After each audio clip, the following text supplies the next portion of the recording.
Bismillahirrahmanirrahim. Assalamualaikum warahmatullahi wabarakatuh. Alhamdulillah wassalatu wassalam ala Rasulillah wa ala alihi wa sahbihi wa man walah. Rabbi shrah li sadri wa yassir li amri wahlul 'uqdatam min lisani yafqahu qawli. Amma ba'd. فيا أيها المسلمون ويا أيتها المسلمات اتقوا الله فقد فاز المتقون. Kaum muslimin, muslimat, mukminin, mukminat, para penuntut ilmu di Dewan Fatimah Az-Zahra di Masjid Al-Falah yang dikasihi lagi disayangi kerana Allah SWT. Bidahulu kita ucapkan terima kasih kepada Kak Salwa selaku moderator kita pada pagi ini yang tolong berceloteh sebelum Ustaz sampai, kerana Ustaz tuan-tuan ada kelas online tadi dengan KWSP Plaza Central. Jadi mujuklah dia buat secara online. Bolehlah Ustaz mari sini. Kalau dia buat secara bersemuka tak dan nak patah balik, mari sini. Jadi tadi keluar rumah Ustaz lewat sikit pasal pukul 10 baru habis kuliah dengan mereka. Jadi Ustaz habis dengan mereka baru bertolak mai sini. Itu yang jadi 10.20 kita boleh mula. Alhamdulillah. Jadi tuan-tuan dan puan sekalian, bagaimana biasa kita tak pegang kitab lah, sebab kita ni emergency punya serupa bidan terjun dipanggil jadi maka tuan-tuan kita tak ada kitab, jadi kita kuliah umum saja pada pagi ini insya-Allah. Tetapi insya-Allah walaupun umum dia akan ada ilmu manfaat untuk kita insya-Allah, diri Ustaz yang bercakap dan tuan-puan yang mendengar insya-Allah. Jadi tuan-puan yang dirahmati Allah Taala sekalian, kita nak ambil sikit tuan-tuan berkaitan dengan kisah ataupun peribadi ummahatil mukminin, iaitu sifat-sifat yang ada pada Sayyidatina Aisyah radhiyallahu taala anha, yang mana tuan-tuan sekalian kita dipesan oleh Maulana kita daripada jamaah tabligh. Mereka tuan-tuan dalam bayan mereka, di dalam menyampaikan taklim mereka, mereka banyak menekankan tentang pembinaan wanita yang solehah di dalam menjana anak-anak yang soleh dan solehah. Lalu Maulana tabligh ini mereka mengajarkan kepada santri mereka, iaitu anak-anak murid mereka, supaya dapat mendidik anak isteri, terutamanya perempuan, soleh menjadi solehah, dengan cara berpandukan kepada sifat yang ada pada Sayyidatina Aisyah radhiyallahu taala anha. Sebab apa? Sebab Sayyidatina Aisyah ini dididik langsung oleh baginda Nabi sallallahu alaihi wasallam. Bapa dia didik sekejap. Abu Bakar tu kira didik dia dalam tempoh yang sebentar lah, masih kanak-kanak. Dan dia menikah dengan Nabi pun ketika dia masih muda, dan banyak menyerap ilmu daripada Nabi sallallahu alaihi wasallam. Maka tuan-tuan disebutkan bahawasanya kita kena didik anak isteri kita ini kepada 6 jenis sifat yang ada pada diri Sayyidatina Aisyah radhiyallahu taala anha, supaya sifat-sifat ini dapat menyerap kepada, depa panggil tuan-tuan istilah bagi orang-orang tabligh, depa panggil isteri itu ahliyah. Depa tak panggil isteri, ahliyah. Ada istilah-istilah mereka sendiri. Maka didik ahliyah makna isteri. Ahliyah ni isteri, ahli itu makna isteri. Dalam ayat Quran pun, wa ahlikum nara qu anfusakum wa ahlikum nara. Diri kita dulu, makna kena betul diri kita dulu, barulah diri ahli keluarga kamu daripada api neraka. Dan duk anak ajak orang diri dia tak tahu mana. Oh, tahu isteri neraka. hang tu si ahli syurga ke? Tanya dia balik. Maka tuan-tuan, jadi teringat kat Ustaz Isa ni, dia polis Ustaz Kedah, tapi lurah nak samalah. Luat Kedah dengan luat polis. Cuma polis kadang dia lanjut sikit dia. Kedah ni dia kurang lanjut sikit. Mai Penang pula tuan-tuan, dia lenggok sikit kepala. Baik. Jadi tuan-tuan yang dirahmati Allah Ta'ala, yang pertama, sifat yang ada pada Sayyidatina Aisyah ialah solehah. So kita ni tuan-tuan kena ajar dan didik diri kita, anak isteri kita supaya menjadi solehah. Makna solehah apa dia? Baik. Solehah makna baik. Sebab tu kita mengimpikan anak yang soleh dan solehah. Baik itu makna apa? Patuh taat pada Allah, patuh taat pada Rasul, patuh taat pada suami, pada ibu bapa. Jadi anak, ibu bapa, isteri kita kena taat, ajak dia supaya taat, patuh. Jadi isteri yang solehah itu mematuhi Allah, mentaati Allah, mentaati Rasul, dan mentaati suami pada perkara-perkara yang tidak maksiat. Kerana adapun taat kepada suami itu depend kepada taat kepada Allah dan Rasul.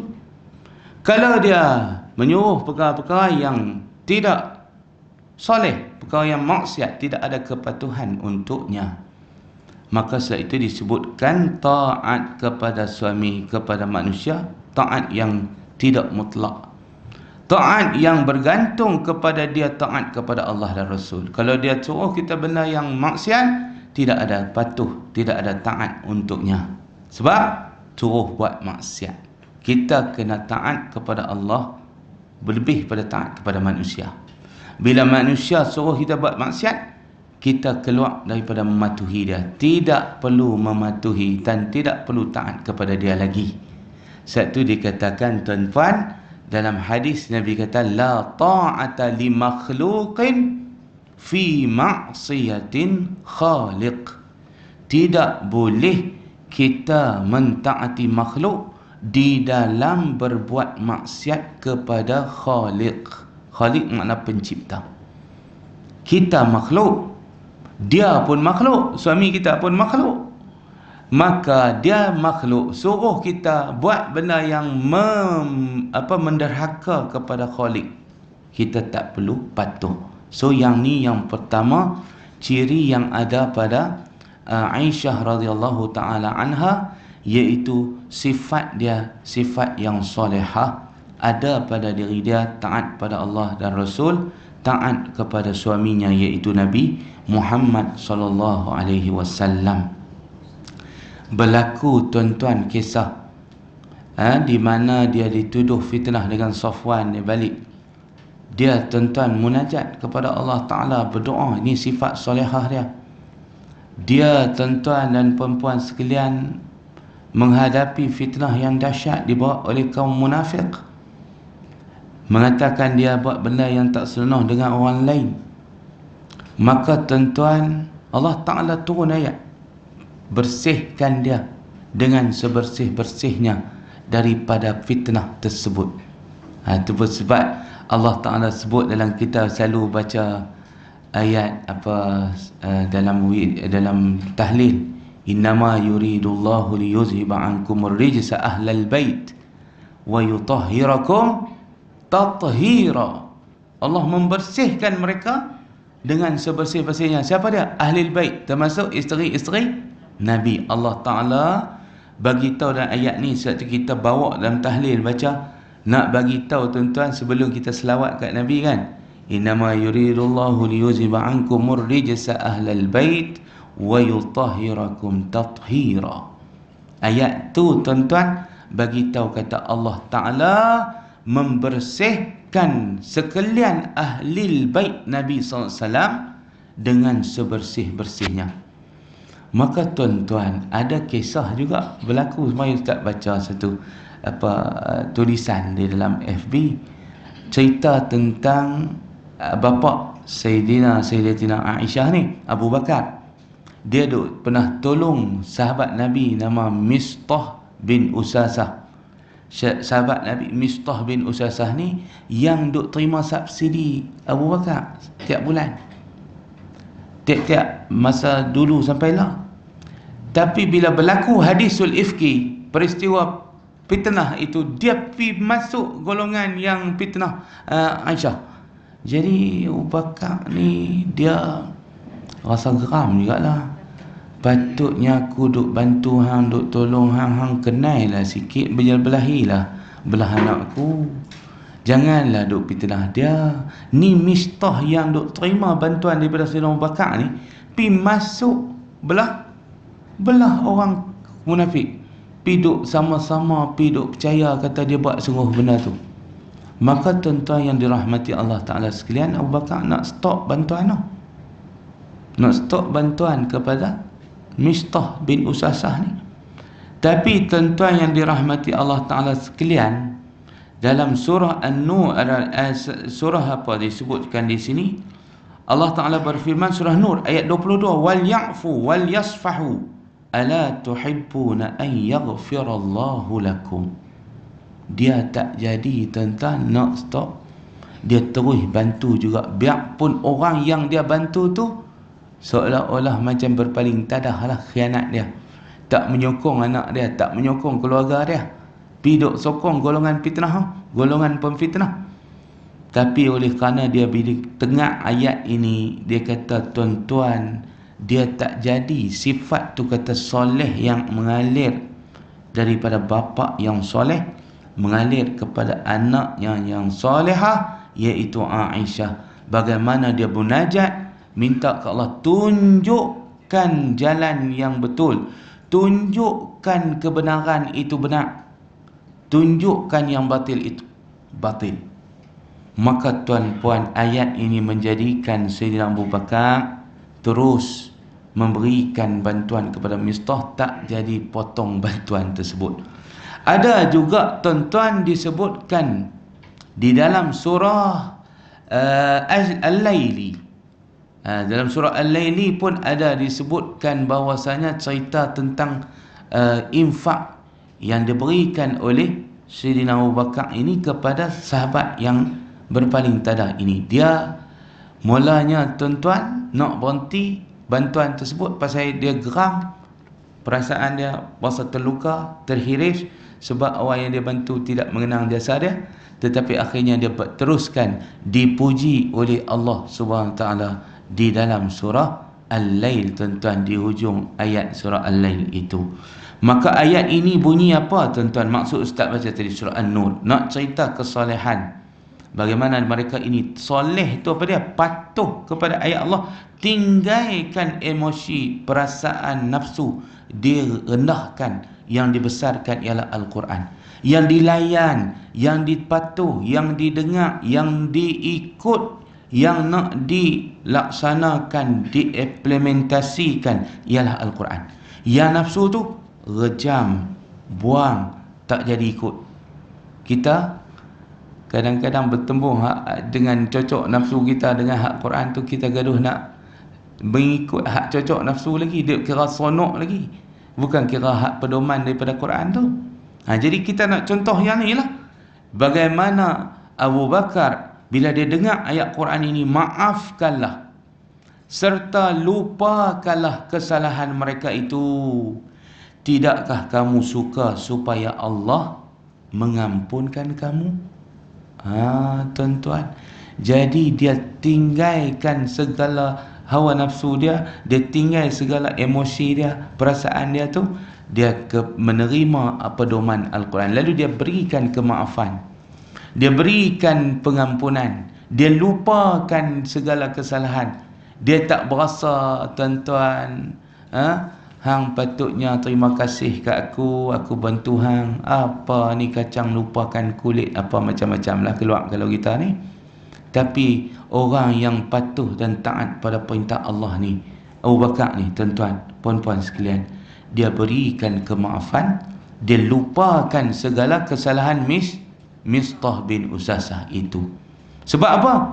Sebab Allah Ta'ala kata, tak maukah kamu kepada pengampunan? Allah Subhanahu wa ta'ala. Jadi contoh kepada kita, soleh itu bukan hanya kepada Allah Ta'ala saja, tetapi sesama manusia pun mereka ni keluarga yang soleh. Makna berbuat baik bukan hanya menegak saja. Kerana ramai manusia yang bajet nak jadi ahli syurga, dia jaga hubungan dengan Allah saja, tapi dengan manusia tak jaga, tak sampai juga kepada redha Allah, tak sampai juga kepada syurga Allah. Tapi contoh ni, keluarga ni, Abu Bakar dengan anak dia ni, contoh bagaimana mereka soleh, bukan hanya soleh baik dengan Allah, tapi mereka juga baik dengan manusia.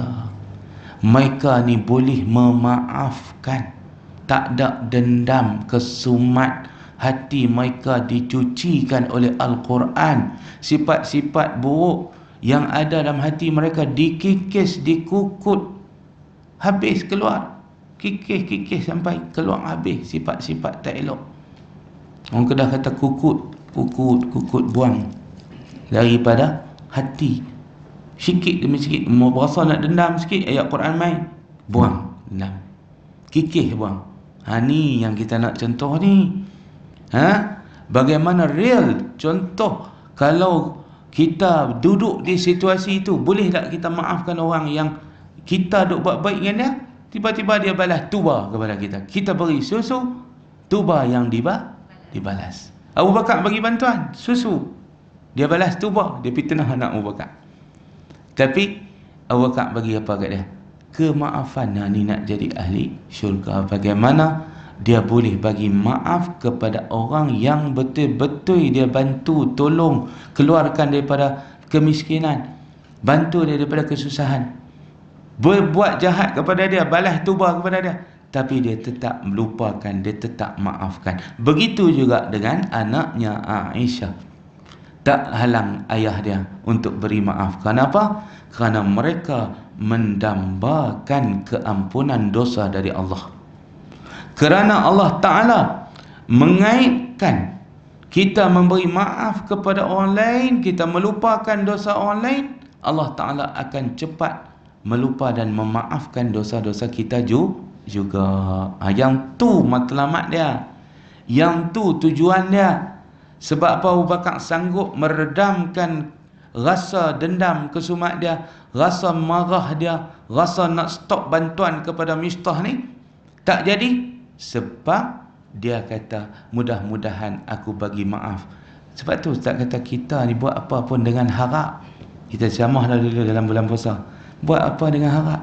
Kita main kuliah ni apa harap Allah Ta'ala sayang kat kita, harap Allah Ta'ala kasih kat kita, harap Allah Ta'ala beri hidayah kat kita, harap Allah Ta'ala beri sihat kat kita, beri anak-anak soleh dan solehah kat kita. Kita duk rajin main mengaji ni, Allah jadikan kerja kita semua mudah. Tu harapan kita. So harapan Abu Bakar apa dia? Bila dia maafkan Mistah, dia maafkan pemfitnah yang memfitnahkan anaknya yang solehah ini dengan perbuatan yang jahat, yang terkutuk, yang menjatuhkan dan merendahkan maruah, martabat anak dia dan keluarga dia lah. Dia anak kena bapa sekali, terpalit. Tetapi dia pemaafkan. Sebab apa? Harapan dia ayat tu, ala tuhibbuna an yaghfirallahu lakum. Perkataan tu yang menjadi dia berasa sejuk, dia berasa nak bagi maaf kepada Mistah ni. Sebab ayat tu tanya kepada dia, seolah-olah macam Allah tanya kepada Abu Bakar, tidakkah kamu suka supaya Allah mengampunkan dosa kamu? Jadi tujuan dia terus bantuan, maafkan, lupakan perbuatan jahat. Harapannya, Allah ampunkan dosaku wahai Allah. Abu Bakar ni tolong ampun dosaku wahai Allah, dan ampunkan dosa anakku wahai Allah, dengan aku memberi maaf kepada orang lain yang buat naya kat aku.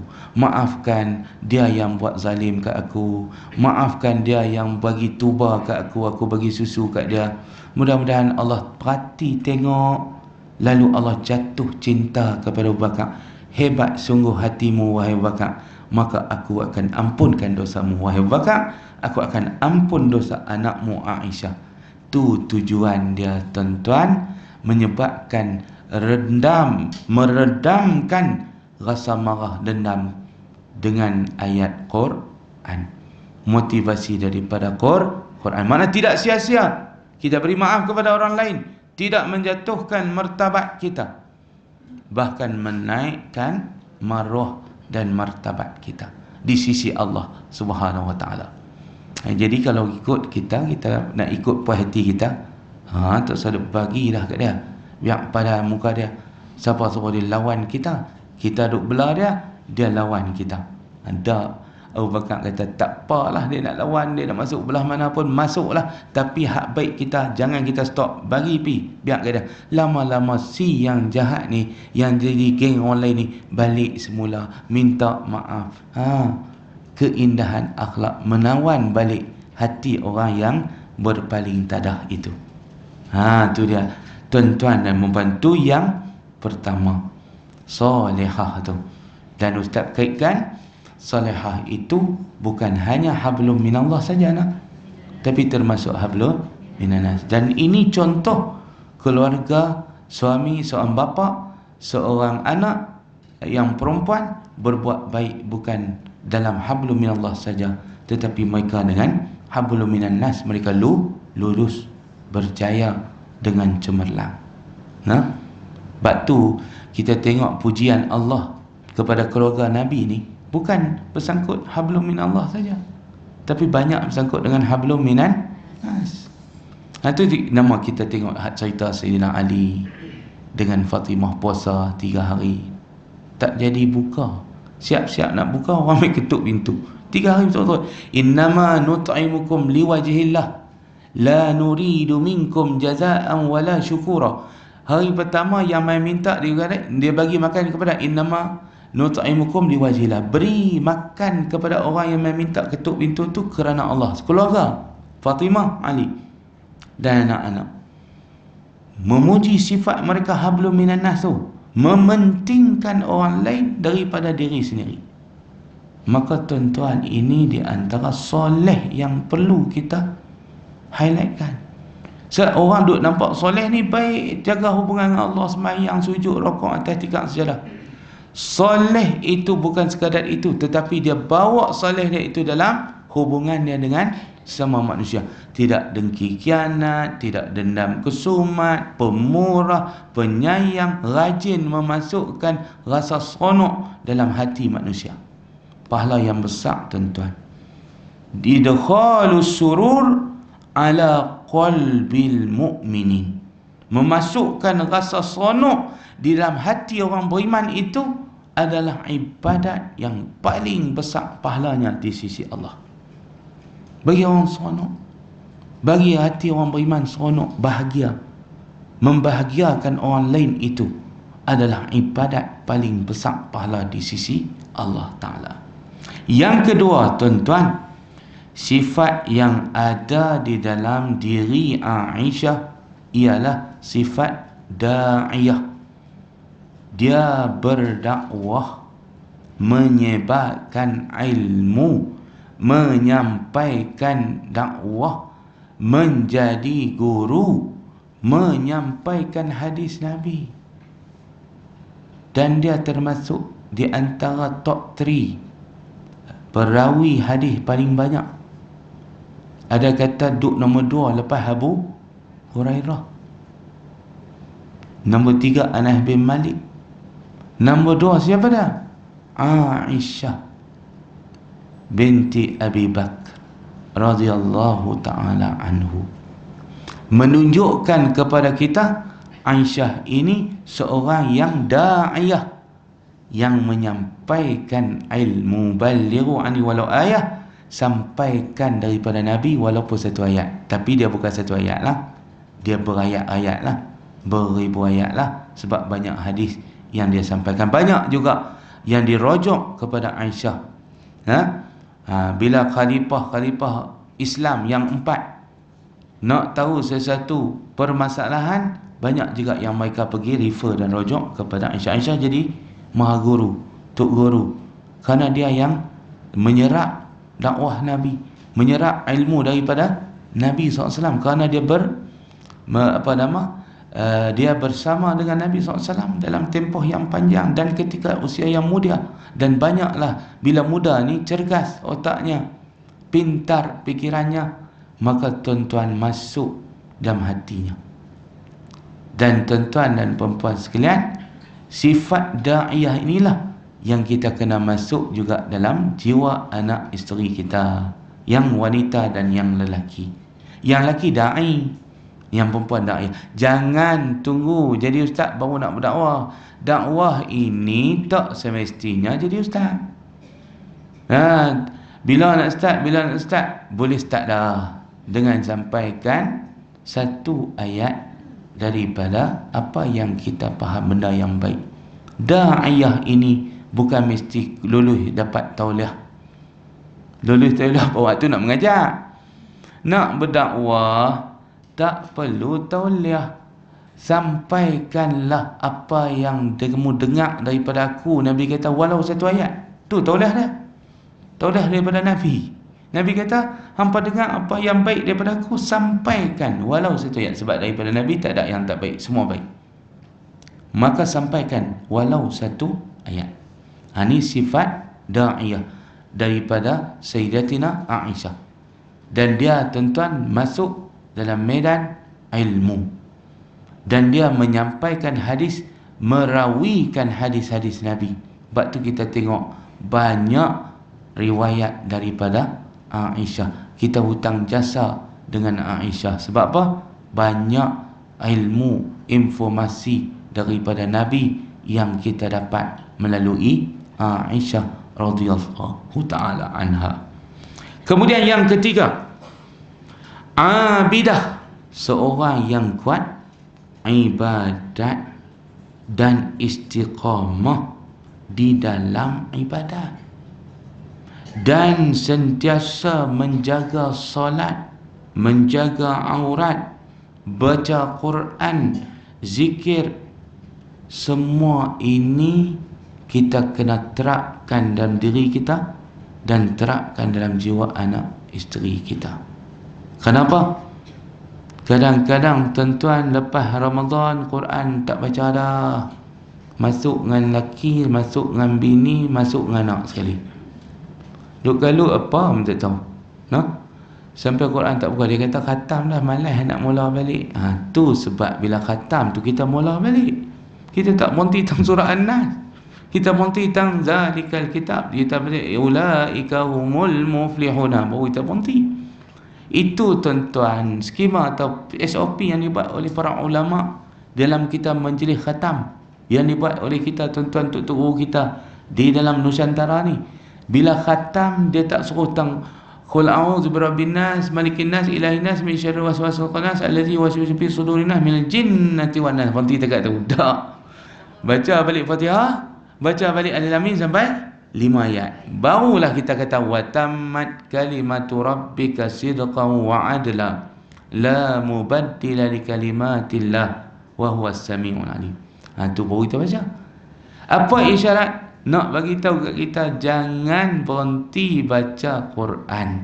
Jadi ni sifat Aisyah tuan-tuan.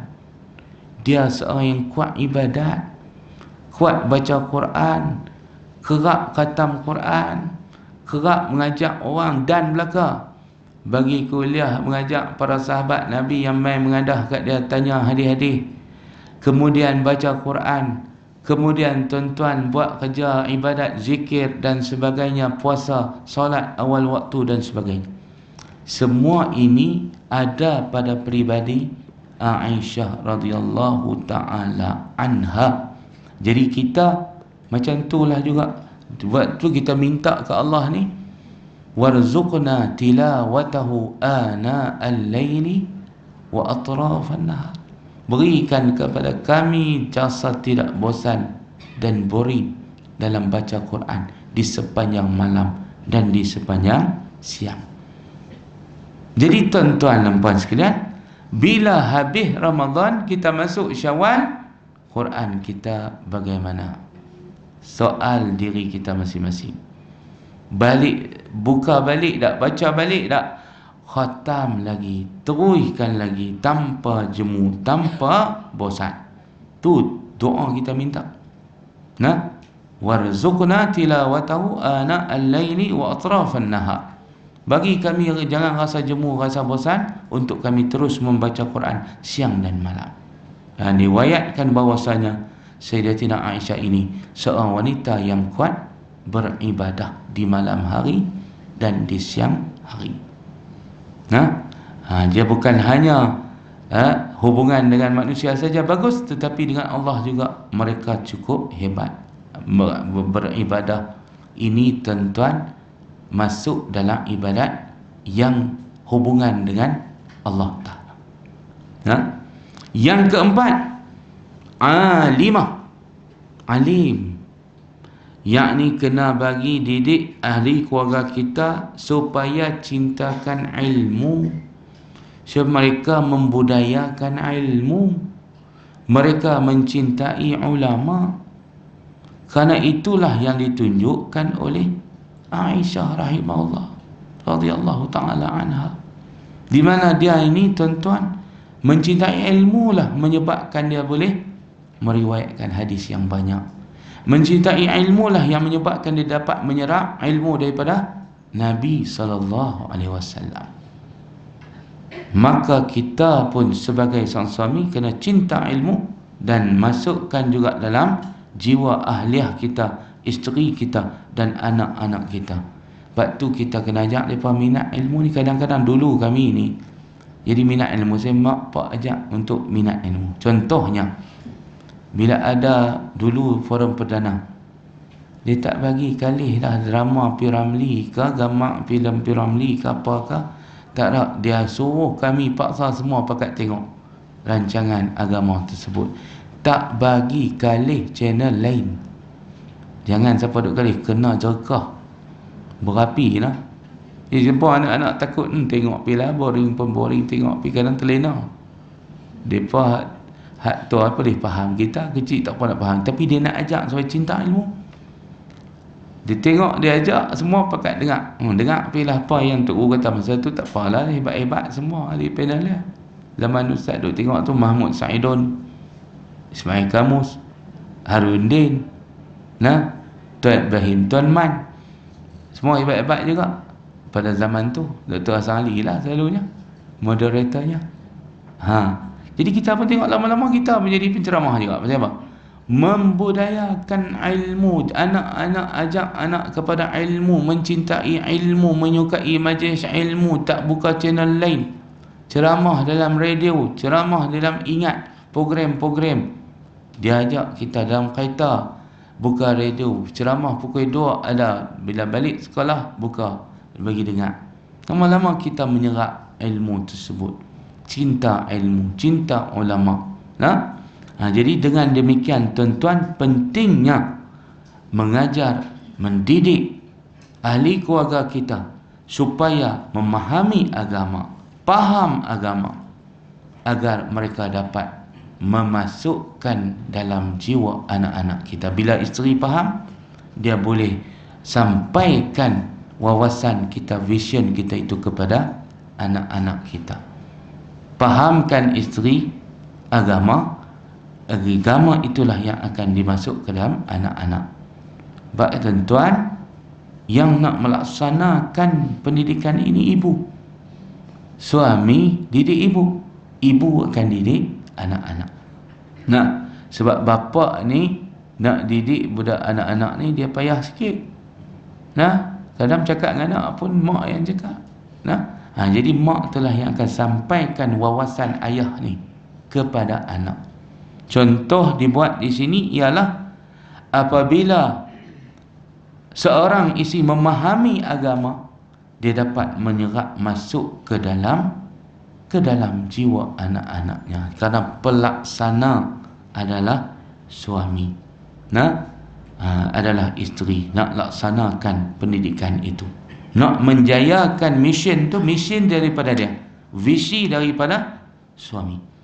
Dia tahulah cara macam mana nak touch anak dia, cara macam mana nak sentuh anak dia, cara macam mana nak menarik perhatian anak dia supaya dapat mencintai ilmu. Jadi dengan demikian, bila jadi keluarga yang beragama, maka itulah yang akan menjadikan kita ada nilai di sisi Allah Ta'ala. Mutadayyinah, orang yang beragama ni dipanggil mutadayyinah, atau dalam jamaknya mutadayyinin, keluarga yang beragama. Apa makna beragama? Mengamalkan agama di dalam hidup mereka. Sebab tu kita tuan-tuan seronoklah kalau kita kenal kawan-kawan kita yang ajak anak-anak, yang bagi pendidikan ke anak-anak cara agama ni. Boleh buat bisan, cuk siap-siap. Tahan, yang lupa ambil anak aku nanti, yang duk cari orang lain. Pasal kita sama-sama jaga agama. Hang pun aku tengok jaga agama, aku pun hang tengok jaga agama. Jadi tak sadut cari orang lain. Pegu sama-sama anak-anak.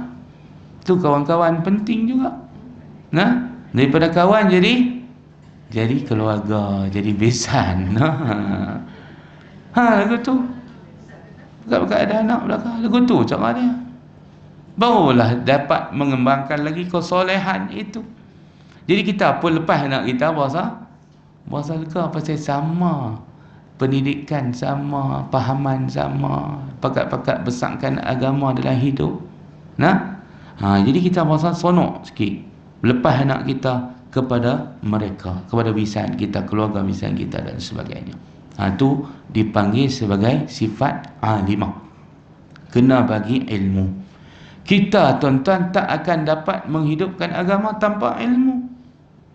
Jadi dengan ilmu inilah yang perlu ada, yang kita contoh daripada Sayyidatina Aisyah, satu figur, sosok tubuh yang berilmu, yang bijak, yang cerdik, yang ada ilmu, yang hafal Quran. Yang begitu kita kata tokoh dalam sahabiah perempuan yang berilmu ialah Aisyah. Tokoh yang intelek, cerdik, bijak ialah Aisyah. Jadi dengan demikian kita kata hampa kena menyontohi Sayyidah Aisyah, ibu kepada orang beriman, iaitu ilmu, sudut ilmu. Yang kelima, sebab tu dia kata man yuridillahu bihi khairan yufaqqihhu fiddin. Siapa yang Allah nak bagi dia jadi baik, solehlah tu, solehah, hendaklah dia memahamkan agama, hendaklah dia dipahamkan akan dia akan agama. Allah akan memahamkan dia akan agama. Jadi tuan-tuan, bila faham agama baru jadi soleh. Kerana baik di sisi kita bukan baik ikut adat, bukan ikut budaya. Baik soleh itu mengikut agama. Apa yang dipandang baik oleh agama kita, itu baik.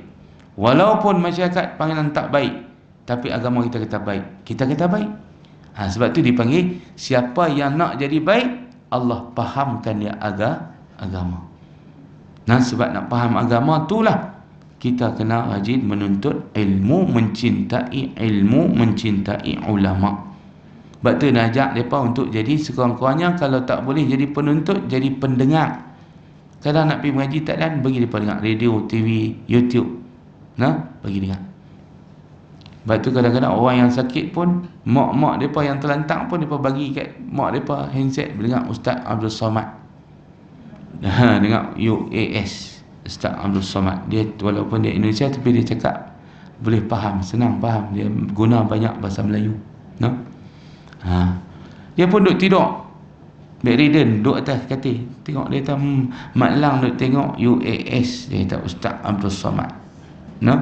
Banyak duduk dengar. Baguslah dia kata cara dia ceramah.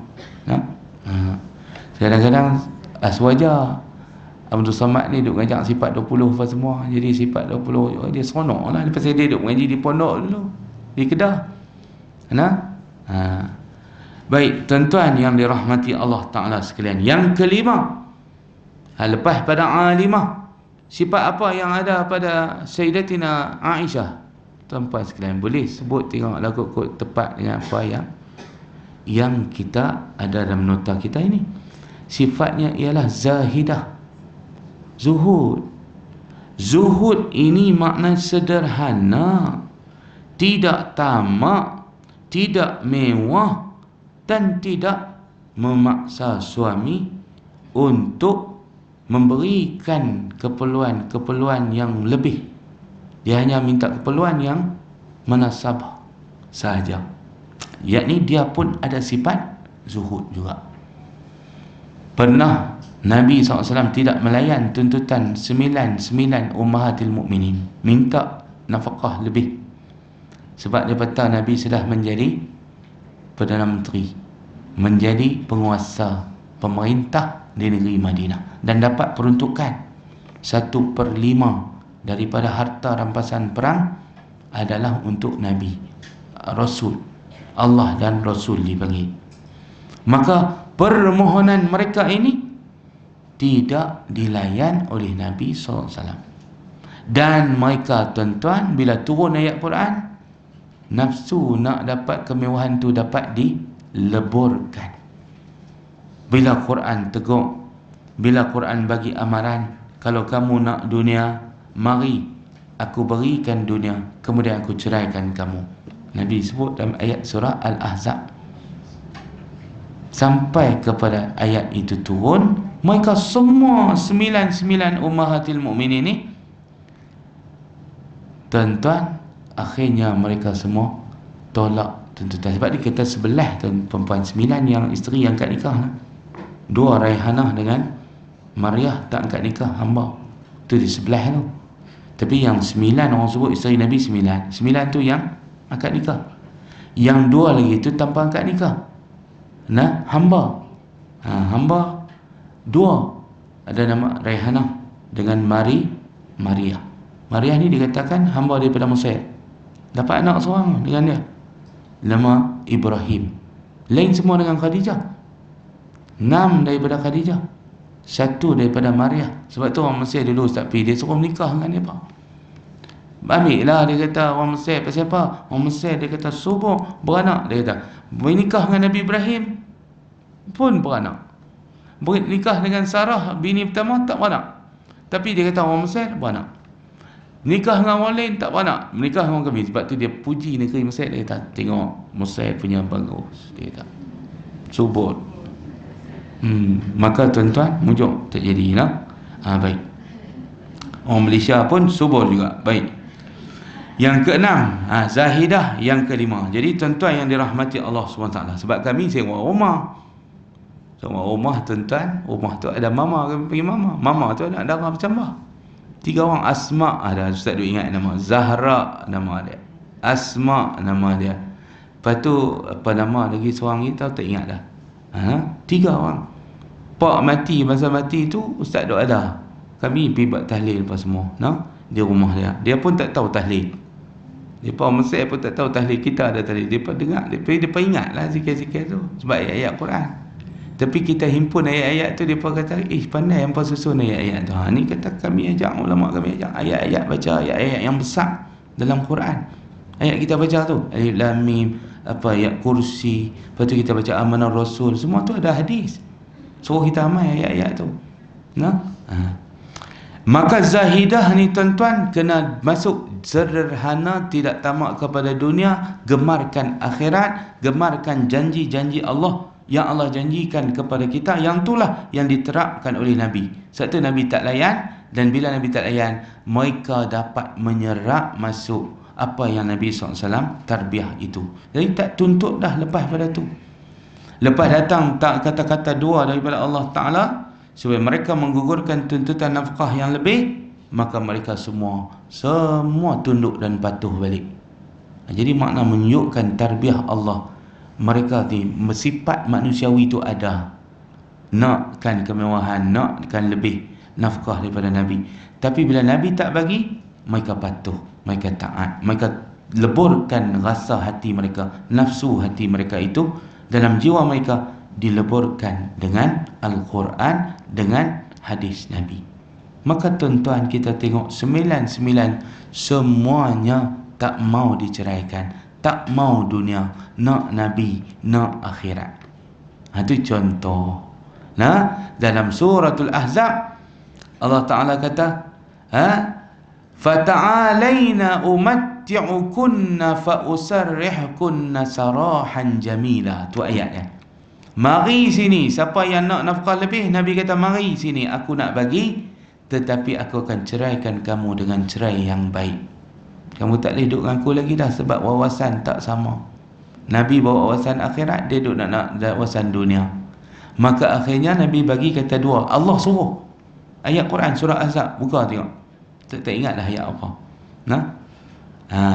Yang keenam ialah sifat khadimah. Khadimah makna berkhidmat. Sifat khidmat tu kena ada.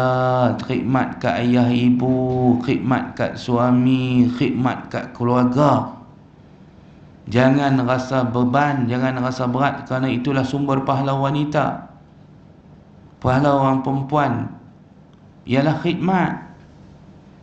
Nah, tak mari semayang berjamaah tapi khidmat setrika baju suami, siap makan minum suami, pun dapat pahala yang besar di sisi Allah. Ustaz selalu cerita, tuan-tuan, Tok Ustaz, dia bini Tok Guru lah, Tok Wan Ustaz Tok Guru, bila lepas pada subuh, nah, dia wirid panjang, tapi dia tak bagi Tok wirid. Dia kata, hampa pi buat kerja dapur, pi masak tu pahala hampa, aku wirid, ni pahala aku.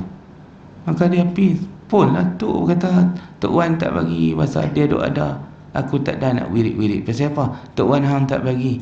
Tok Wan hang suruh pi buat bersarapan, pi buat menyorok, orang Kedah kata menyorok, pi siap menyorok apa-apa yang patut. Nah, dia pun pi lah, kadang buat roti canai apa semua, buat, dia tak beli.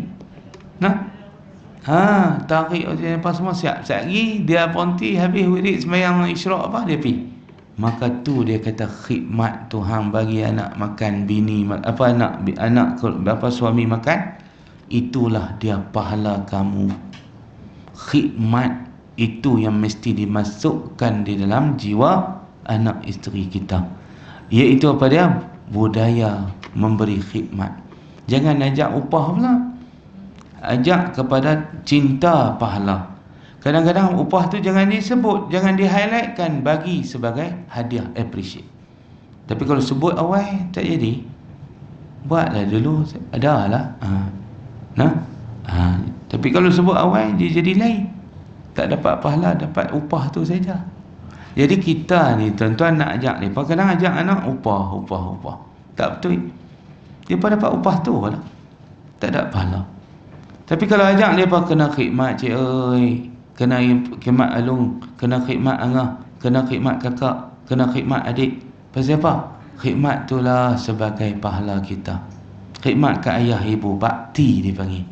Sebab tu hidup kita ni dua, abdi diri kepada Allah, bakti kepada manusia. Dengan siapa bakti kita yang utama? Kepada ayah ibu. Bakti kepada siapa? Suami. Bakti kepada siapa? Anak. Bakti kepada siapa? Kepada ahli keluarga kita. Nah, kadang-kadang masuk dalam keluarga ipang kita pakai khidmat. Masuk balik rumah mak mentua, kita khidmat, masak untuk adik-adik yang lain, keluarga yang lain. Bagus tu tuan-tuan. Kadang-kadang yang ambil peranan ni kakak yang sulung, dia tak kira. Buat hari keluarga, dia yang duk masak. Orang lain semua buat aktiviti, dia masak, tak kira pun. Maka tuan-tuan, itu dia ada di sana sifat khidmat yang tinggi dalam hati seorang alung, kakak yang sulung. Tapi kadang-kadang kakak sulung ni dia selfish, dia kira diri dia ya. Ada juga macam tu. Tu yang kena didik. Hang sebagai alung, kita kena ajak dia, kena fikir adik-adik sama. Tapi kadang-kadang sikap alung yang sulung ni, dia kira diri dia, lepas diri dia ya. Sebab tu dia banyak makan jasa ibu ayah kita yang sulung. Sebab anak-anak dia, mak pak kita kuat lagi, mak pak kita jaga. Mai kita anak yang bawah ni, mak pak tak larat dah, dan dia pula anak-anak dah besar dah, dia gaduh pula. Mak ayah duk jaga duk jaga cucu, dia marah. Dan zaman dia lepas dah. So adik-adik dia tak bagi dah, dia kira dia saja. Maka tuan-tuan dan puan ni pun kena ajak mereka, jangan ada jiwa selfish, mementingkan diri sendiri. Ananiah bahasa Arab, bahasa Inggeris selfish, mementingkan diri sendiri. Tapi kena ajak untuk ada di sana jiwa khidmah, yakni memberi khidmat, mengingati bahawa itulah cara ibadat kita sebagai orang perempuan, ialah memberi khidmat, masak, makan, basuh pakaian, basuh rumah, kemas rumah dan sebagainya. Itulah dia lubuk pahala bagi seorang wanita. Bukan melalui ibadat yang kita kata secara ibadat formal, tetapi ibadat-ibadat yang berlangsung secara rutin harian, tetapi mendapat pahala yang besar di sisi Allah Subhanahu wa ta'ala, iaitu apabila dia faham bahawa kita kena khidmat. Dan inilah yang ada pada sifat Sayyidatina Aisyah radhiyallahu ta'ala anha, yang mana dia berkhidmat bukan hanya pada suami, pada keluarga, tetapi dia berkhidmat juga pada agama Allah Subhanahu wa ta'ala, menjadi penggerak, menjadi pendakwah, menjadi pejuang, menjadi prajurit askar, masuk dalam perang, jadi nurse dan sebagainya, membantu para tentera masuk medan jihad, menunjukkan mereka perempuan pun ada peranan di dalam agama kita. Dan bahkan ketika nak hijrah pun, Aisyah di antara yang membantu kakak dia Asma untuk menghantar makanan kepada Nabi SAW dan ayahnya ketika bersembunyi di Gua Sur. Jadi tuan-puan yang dirahmati Allah, itu 6 sifat yang kita ambil, yang kita share pada tuan-tuan dan puan-puan yang dirahmati Allah Subhanahu Wa Taala. Jadi ada sikit masa lagi, kita nak share satu kisah juga, iaitu tuan-puan sekalian tentang kisah betapa pentingnya kita ini berdoa dengan doa hidayah. Jangan pesong hati kita setelah kita dapat hidayah. Doa Rabbana yang ada dalam Quran, Rabbana yang ke-8 dan 9 dalam surah Ali Imran, Rabbana la tuzigh qulubana ba'da iz hadaitana wa hab lana min ladunka rahmah innaka antal wahhab, Rabbana innaka jami'un nasi liyaumin la raiba fih innallaha la yukhliful mi'ad. Dalam satu kuliah tuan-tuan, ceramah atau tazkirah Ramadan, ada surau di Meru dan masjid di Meru, dia bagi kepada ustaz-ustaz yang nak pergi ceramah tazkirah Ramadan, tazkirah dalam lepas tarawih, dia bagi modul atau dia bagi skop lah, tak boleh lari pada tu. Maka dia suruh pilih doa-doa yang ada dalam Quran sebanyak 42 ke 41. Rabbana dalam Al-Quran ni ada 41 tempat ke 42 tempat dalam Quran. Jadi ustaz pilih yang ke-8, yang ke-9 untuk dihuraikan. Kerana tazkirah menghuraikan doa-doa yang ada dalam Quran ni. Bagus juga dia buat skema macam tu. Sebab kadang-kadang ustaz pergi pulang dia bagi yang sama, tapi dia kata alhamdulillah kami buat macam ni ustaz, dia ustaz main-main urlah semua tu, jadi dapat info-info baru. Tak sama dia kata antara satu ustaz dengan ustaz yang lain. Yang tak buat skema pun tuan-tuan, tiap-tiap malam dia provide tazkirah kepada ahli jemaah. Ahli jemaah kata tak sama ustaz. Hak ustaz-ustaz mari tu bertukar tiap malam, tapi dia kata kami dengar mesti ada poin baru. Allah Ta'ala bagi tak sama ilham kepada ustaz-ustaz menyampaikannya. Jadi tuan-tuan, depa buat lagu tu tak mau bagi ada pertindihan info. So dia bagi tetap dah. Jadi 8 dan 9 ni doa minta supaya istiqamah, jangan Allah pesong hati kita setelah kita mendapat hidayah daripada Allah Ta'ala. Kisah ni tuan-tuan berlaku kepada keluarga besar ulama besar, iaitulah keluarga Hamka sendiri. Ayahnya Abdul Karim, dia Abdul Malik, adik dia Abdul Wadud, murtad di usia 54 tahun, convert masuk Kristian, mati Kristian umur 82. Saya tuan-tuan tengok 54, 82, 54 Islam, tapi ending Kristian. Sebab apa? Kerana apa? Dia mengaku, dia kata dia ni dibesarkan oleh bapa dia Abdul Karim, bapa Hamka juga. Bapa Hamka cerai mak hamka. So hamka ni duduk dalam keluarga yang broken family lah, pecah, keluarga yang pecah. Tapi hamka jadi ulama. Dia tu mak dia tak dicerai, cerai mati. Bapa hamka tak cerai dia, berhidup sekali. Makna wadud ini lebih menerima didikan yang sempurna dari ayah dan ibu, mendapat kasih sayang yang sempurna ayah ni. Hamka duduk dengan mak, meninjau mana no, pergi duduk kampung belah no, tak dapat kasih sayang ayah sangat, tak dapat didikan ayah sangat, pasal diceraikan mak dia. Nah, maka tuan-tuan, wadud adik ni sempurna kasih sayang, tetapi oleh kerana dia tidak sayang kepada agama Islam, didikan yang dia dapat, dia mengaku tuan-tuan, dia dapat didikan agama yang sempurna daripada ayah dia. Dan dia kata dalam rumah dia macam kutub kanah, dia dibesarkan dalam kutub kanah perpustakaan, kutub kanah kitab agama memenuhi ruang tamu rumah dia. Dan ayah dia ulama, Abdul Karim, ulama besar, bapa hamka ni. Tapi tuan-tuan akhirnya murtad, menikah dengan Belanda, kacukkan Indon. Wanita ini namanya Vera. Akhirnya dia ikut bini dia, bini tak ikut dia. Nah, kalah dengan bini, ini ikut dia, bukan dia ikut bini. Dia ikut bini, bukan bini ikut dia. Waktu hamka hidup, hamka punya inisiatif dakwah, seru Vera menuturkan kalimah syahadah dengan rela hati. Dia tak main peranan, abang ipar yang main peranan. Dan mungkin hamka ni bijak dalam dakwah, dan dia pandai, ada seni dia, dan dia mungkin ada karamah dia. Vera terbuka hati untuk masuk Islam. Tapi bila hamka mati sekitar tahun 80-an, dia kembali convert.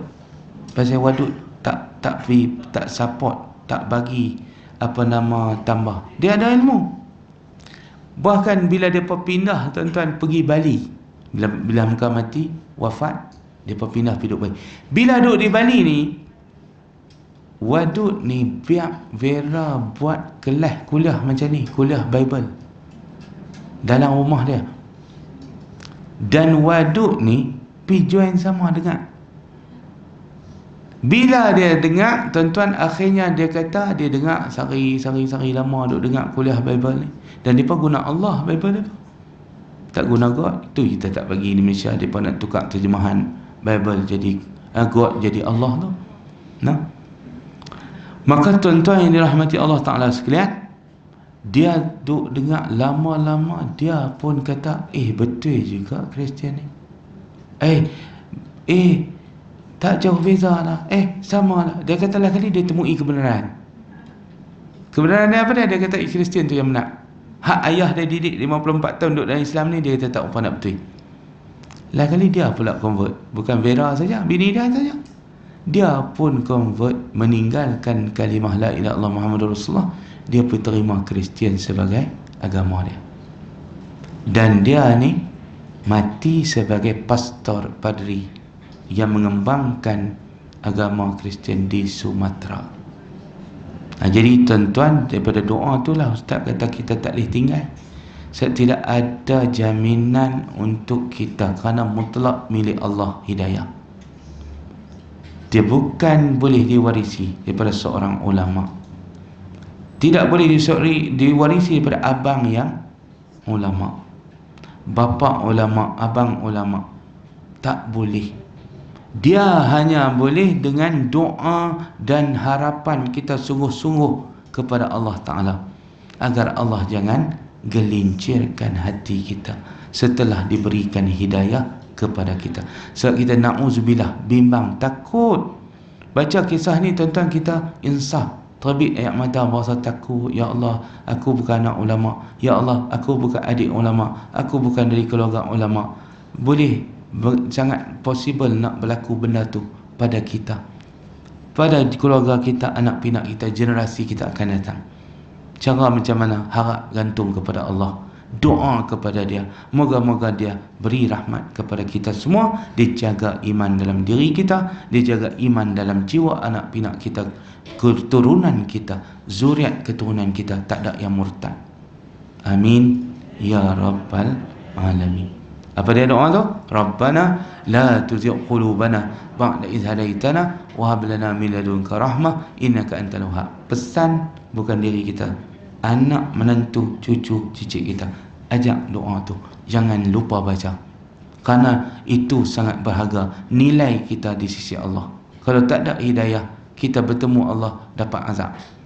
Tapi kalau kita dapat hidayah, kita bertemu Allah dapat layanan yang istimewa dari Allah Subhanahu wa ta'ala. Jadi tuan-tuan, kesimpulan cerita tu maknanya kita kena mengharapkan Allah Ta'ala. Tidak boleh harap background pendidikan keluarga ulama sebagai, tidak menjamin. Kerana contoh sudah ada tuan-tuan, keluarga besar ulama terkenal pun ada yang meninggalkan Islam, murtad jadi padri. Ini akibat biak tidak menyanggah kebatilan, biak rumah jadi markas penyebaran Bible. Padahal dia sebagai suami, ketua keluarga, boleh halang, boleh larang, boleh stop kebatilan itu. Tapi biak, bila biak tuan-tuan, Allah Ta'ala tarik hidayah yang ada pada diri dia tu, sudah ada tu hidayah. Dia bukan murtad lagi, dia masih Islam, tapi Allah boleh tarik sebab tidak cakna dengan batil. Dia tidak sensitif dengan kemurtadan, kemaksiatan, kesyirikan. Dia boleh kompromi dengan syirik. Maka sebab itulah Allah boleh tarik hidayah dia. Makna dia tak sayang, dia tak cemburu Islam yang ada dalam diri dia. Akhirnya Islam itu ditarik dalam diri dia sendiri. Jadi sekadar itu tuan-tuan dan puan-puan, mudah-mudahan beri manfaat kepada kita semua. Wassalamualaikum warahmatullahi wabarakatuh.